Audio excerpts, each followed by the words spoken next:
పంచాయతీలు షెడ్యూల్ ప్రాంతాల పొడిగింపు చట్టం ఏదైతే ఉందో దానికి సంబంధించి సరైనటువంటి వ్యాఖ్యలు చూడండి అన్నాడు. షెడ్యూల్ ప్రాంతాల్లో గ్రామ సభలకు ప్రత్యేక అధికారాలు ఇస్తుంది. Yes, this is correct. ఎందుకంటే ఈ గ్రామ సభలు షెడ్యూల్ ప్రాంతాల్లో ఉన్నటువంటి గ్రామ సభలకు ప్రత్యేక అధికారాలు ఇచ్చేటువంటి చట్టం ఏది అంటే పెసా చట్టము 1996.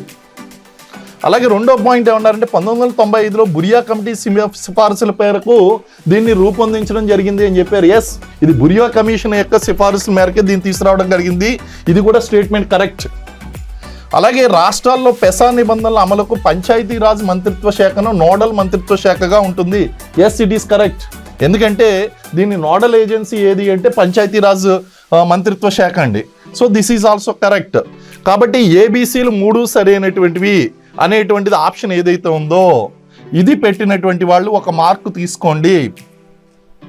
అయితే ఒకటి గుర్తుపెట్టుకోండి అమ్మా, నేను మొత్తం వేరియస్ ఇక్కడ మీకు ఇంకొక విషయం కూడా ఉంది. తెలుగు మీడియంలో చదువుకుని మళ్ళీ ఇంగ్లీష్ మీడియంలో చదివితే కరెక్ట్ ఆన్సర్ వస్తుంది. కానీ ఇంగ్లీష్ మీడియంలో కాకుండా తెలుగు తర్జుమా ఒకటి చూస్తే ఆన్సర్లు మారుతున్నాయి. కాబట్టి మీరు టీఎస్పీఎస్సీ యొక్క ఆన్సర్ని ఫైనల్గా తీసుకోండి. ఇవే మీకు ఆన్సర్లు మ్యాక్సిమం 99.999% మ్యాచ్ అవుతాయి. కాబట్టి టీఎస్పీఎస్సీ యొక్క టీజీపీఎస్సీ యొక్క కీ ఫైనల్గా తీసుకోండి.